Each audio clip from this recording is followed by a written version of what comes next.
Hello everyone, welcome to my channel the tarot vibe. So ये reading होने वाली है फरवरी 21 टू 29। सो इस हफ्ते आपके साथ क्या होने वाला है, आपकी लव लाइफ में क्या होने वाला है, आपकी पर्सन की क्या फीलिंग्स रहने वाली है आपके लिए, ओके क्या ऑब्स्टिकल्स आप दोनों के बीच में आने वाले हैं, आपके रिलेशनशिप के बीच में आने वाले हैं। सो हम ये सब देखने वाले हैं इस वीडियो में। और ये रीडिंग ऑल ज़ोडिएक साइन के लिए होने वाली है, आप अपने ज़ोडिएक साइन के हिसाब से देखिए, ओके। सो ये एक जनरल रीडिंग है, सभी के साथ रेजोनेट हो ज़रूरी नहीं है। सो अपनी सिचुएशन में इसे ज़बरदस्ती फिट ना करें, ओके। एंड अगर आपसे रेजोनेट होता है तो प्लीज़ लाइक कीजिए, सब्सक्राइब कीजिए एंड कमेंट करके ज़रूर बताएं, ओके। सो आइए हम स्टार्ट करते हैं।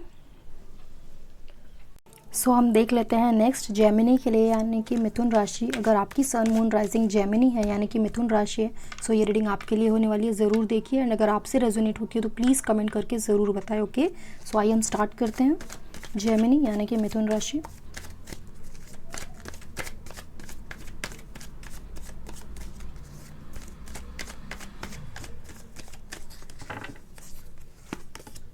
की 9 of Swords, King of Pentacles, the Devil, okay, the Tower, the Star,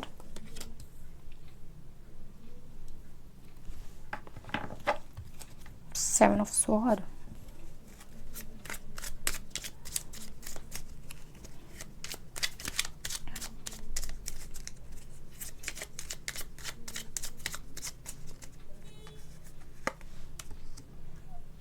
Queen of Cups, Knight of Cups, Nine of Cups, the Hangman, the Sun,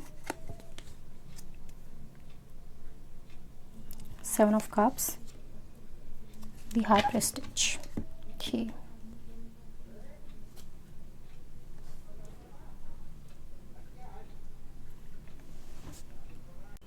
सो यहाँ पर मुझे दिखाई दे रहा है इस वक्त आपके रिलेशनशिप में बहुत ज़्यादा नेगेटिविटी है, ओके। बहुत ज़्यादा कन्फ्यूजन है, कह सकते हैं बहुत ज़्यादा मिसअंडरस्टैंडिंग है, कुछ भी ठीक नहीं है इस वक्त आपके रिलेशनशिप में। आपके और आपके पर्सन के बीच में बहुत ज़्यादा नेगेटिविटी है, या फिर कह सकते हैं कि कोई थर्ड पर्सन है जो जिनकी वजह से नेगेटिविटी है इस रिलेशनशिप में, ओके।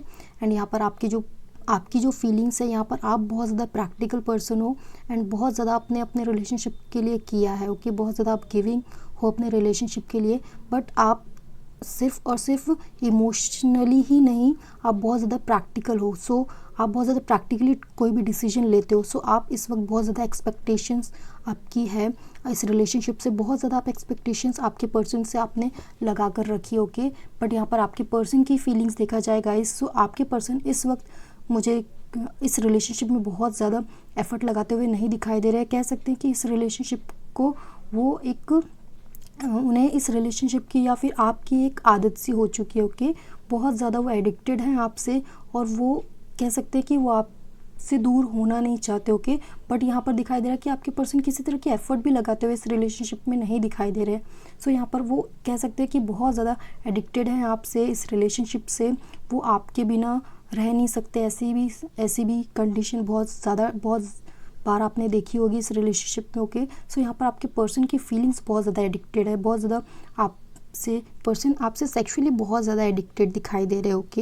एंड यहाँ पर आपकी रिलेशनशिप में मुझे थर्ड पार्टी क्लियरली दिखाई दे रही है। सो हो सकता है कि इन थर्ड पार्टी की वजह से ये जो प्रॉब्लम आप दोनों के बीच में चल रही है वो है, जैसा कि मैंने स्टार्टिंग में कहा कि कोई थर्ड पर्सन हो सकता है। सो गाइज यहाँ पर थर्ड पार्टी की एनर्जी है। सो यहाँ पर इस वक्त आपके रिलेशनशिप में ऐसे कोई पर्सन है, या फिर ज़रूरी नहीं है कि कोई पर्सन ही हो, ऐसा भी हो सकता है कि कोई किसी वजह से कोई सिचुएशन हो जो बहुत ज़्यादा नेगेटिव हो, जिसका बहुत ज़्यादा इम्पैक्ट आप दोनों के रिलेशनशिप में पड़ रहा है, ओके। सो यहाँ पर मुझे आपके पर्सन की जो फीलिंग्स दिखाई दे रही है गाइस, आपके पर्सन बहुत ज़्यादा इमेच्योर नेचर के हैं, ओके। बहुत ज़्यादा कह सकते हैं कि सिर्फ और सिर्फ लेना जानते हैं, ओके। देना उन्होंने शायद सीखा ही नहीं है। सो यहाँ पर मुझे नहीं दिखाई दे रहा कि आपके पर्सन किसी भी तरह का किसी भी तरह का एक माइनर भी एफर्ट लगाते हुए दिखाई दे रहे हैं। बस मुझे यहाँ पर दिखाई दे रहा है कि वो एक कह सकते हैं कि जुगाड़ू किस्म के जो पर्सन होते हैं वैसे आपके पर्सन मुझे दिखाई दे रहा है। सो आपके पर्सन यहाँ पर बहुत ज़्यादा आपसे कुछ हाइड करते हुए दिखाई दे रहे हैं। वो किसी भी तरह से सिर्फ अपना काम निकालना चाहते हैं, मुझे यहाँ पर दिखाई दे रहा है। ऐसा कह सकते हैं कि आपके पर्सन की एक चीटिंग नेचर है। ओके, सो ऐसा भी हो सकता है कि आपके पर्सन इस वक्त आपसे इस रिलेशनशिप में किसी तरह की चीटिंग कर रहे हो। ओके, सो वो चीटिंग बहुत ज़्यादा बड़ी नहीं है, इस वजह से आपके ध्यान में नहीं आई या फिर आपने देखी नहीं, बट यहाँ पर आपके पर्सन की तरफ से बहुत ज़्यादा नेगेटिविटी दिखाई दे रही है और किसी भी तरह का एफर्ट लगाते हुए आपके पर्सन नहीं दिखाई दे रहे। ओके, एंड यहाँ पर आपकी जो फीलिंग्स है, आप बहुत ज़्यादा बैलेंस करना चाहते हो इस रिलेशनशिप को, बहुत ज़्यादा आप इक्वली आप इस रिलेशनशिप को ले जाना चाहते हो। बट गाइस, यहाँ पर सिर्फ आपकी एफर्ट लगाने से कुछ नहीं होगा, बिकॉज यहाँ पर आपके पर्सन की बिल्कुल भी एनर्जी इस रिलेशनशिप में इन्वेस्ट नहीं हो रही है। ओके, बट यहाँ पर आप चाहते हो कि आपकी रिलेशनशिप बहुत ज़्यादा सक्सेसफुल हो, बहुत ज़्यादा लॉन्ग लास्टिंग रहे। बट यहाँ पर मुझे दिखाई दे रहा है कि आपके पर्सन इस वक्त बहुत ज़्यादा सिक्रेटिव होते हुए दिखाई दे रहे हैं। कैसे कह सकते हैं कि उनका चीटिंग बिहेवियर भी है। हो सकता है कि उन्होंने पास्ट में आपसे बहुत बार ऐसा चीटिंग किया हो, या फिर आप दोनों की रिलेशनशिप में ऑन ऑफ सिचुएशन कई बार पास्ट में रही हो। ओके, सो इस वजह से भी यहाँ पर दिखाई दे रहा है कि आपके पर्सन आपसे दूर नहीं होना चाहते। ओके, एंड यहाँ पर बहुत ज़्यादा एडिक्टेड है आपसे, बट यहाँ पर आप भी आपके पर्सन के साथ रहना चाहते हो। बट यहाँ पर दिखाई दे रहा है कि आप अब बहुत ज़्यादा कंफ्यूज्ड होते हुए दिखाई दे रहे हो। आप इस रिलेशनशिप को बैलेंस करना चाहते हो, बट यहाँ पर कुछ आपको रास्ता नहीं दिखाई दे रहा, कुछ भी आपको इस वक्त वे नहीं दिखाई दे रहा कि आप इस रिलेशनशिप को कैसे आगे लेकर जाए। ओके, सो आप इस वक्त बहुत ज़्यादा कंफ्यूज्ड होगे इन 10 दिनों में। इस हफ्ते बहुत ज़्यादा आप कंफ्यूज्ड रहने वाले हो इस रिलेशनशिप में। ओके, सो हम देख लेते हैं यूनिवर्स का क्या मैसेज है।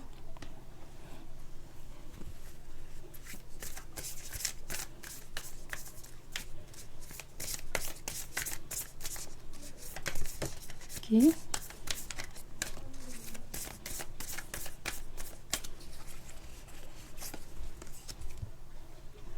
जैसा कि अभी मैंने कहा कि इस वक्त आपको कुछ समझ में नहीं आ रहा है, सो इस वक्त यूनिवर्स का मैसेज है कि आपको सरेंडर कर देना चाहिए डिवाइन के ऊपर। सो इस वक्त आपको सब कुछ डिवाइन के ऊपर छोड़ देना चाहिए। ओके, एंड यहाँ पर मुझे दिखाई दे रहा है कि bring love in your situation. So जिस भी सिचुएशन में इस वक्त हो, आप उस सिचुएशन को कंटिन्यू करो, उस सिचुएशन पे एफर्ट लगाओ, बिकॉज ये जो आपका रिलेशनशिप है, इस वक्त आप सिर्फ अकेले होकर इस रिलेशनशिप को आगे नहीं ले जा सकते। ओके, बिकॉज यहाँ पर आपके पर्सन की किसी तरह की एफर्ट नहीं दिखाई दे रही है। सो इस वक्त आप जिस भी सिचुएशन में हो उस पर वर्क कीजिए, और जो भी आपका रिलेशनशिप में जो भी प्रॉब्लम चल रही है, आप उसे थोड़ा टाइम दीजिए और उस सबको यूनिवर्स पे छोड़ दीजिए। Okay, okay guys, bye.